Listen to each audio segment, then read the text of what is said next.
met in an Irish pub in Roswell, Georgia, just north of Atlanta. He was funny. I didn't know he was in the military when we started talking. I had no idea. I recognized a literary character on his hat that is actually a mascot for the EOD community, and that's Guy Fawkes. And he was really impressed that I knew who it was. We were not the marrying type, so we married each other. Our whole relationship had been a choose-your-own-adventure. We arrived at Fort Drum in September of 2010, and we knew that he would be deploying soon. You try not to cry the whole day. Like, you don't want it to be about you and your emotions. This is his last day stateside. So it was just me hugging him with my whole body. I wanted him to know that that's how much I was gonna miss him. When it started to get on with it, and I realized it was gonna be 6 months before he took his R&R leave in the middle of his deployment, I just had a meltdown. You know, I realized that he wasn't coming back in a week, and I would work 2 or 3 shifts a day just to not be home alone. I opened, I closed, served pizza, coffee, cleaned the place, talked with the soldiers. I would have rather been in the USO than anywhere. You're more scared they're not coming home at all than you are about them coming home in pieces. One of the other EOD companies sent 2 people to tell me.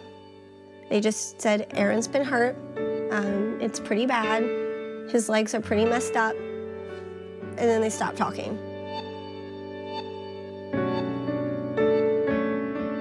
The USO was there, and they took care of me.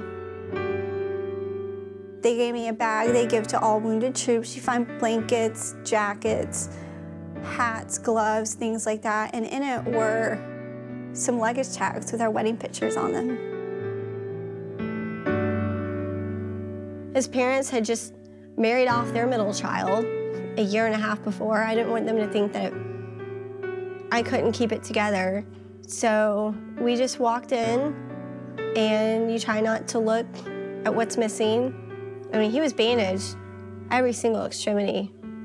Face, torso, arms, nubs. You just take it. You just take it. You ask questions if you have them, but you can't lose it in that moment. There are other times that you can lose it, but that's not it.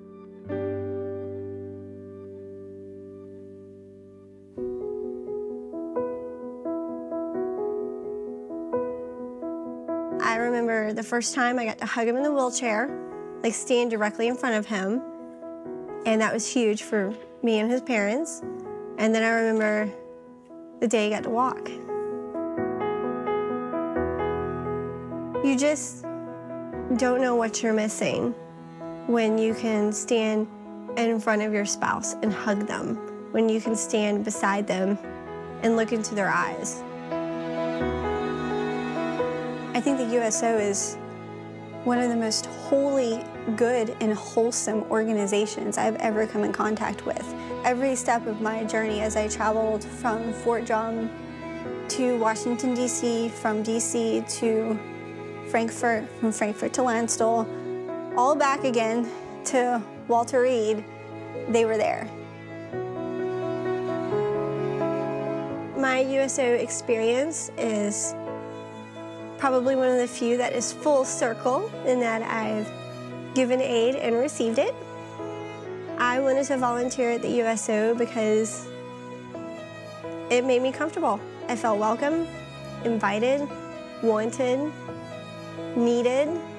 So I knew it was going to be great. Like, it never occurred to me that this was going to be difficult or hard to do.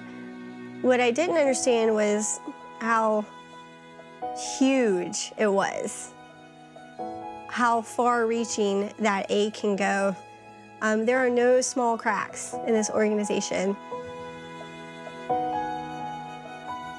Everyone I've met has been wonderful, and I feel so fortunate to say that I'm a part of this.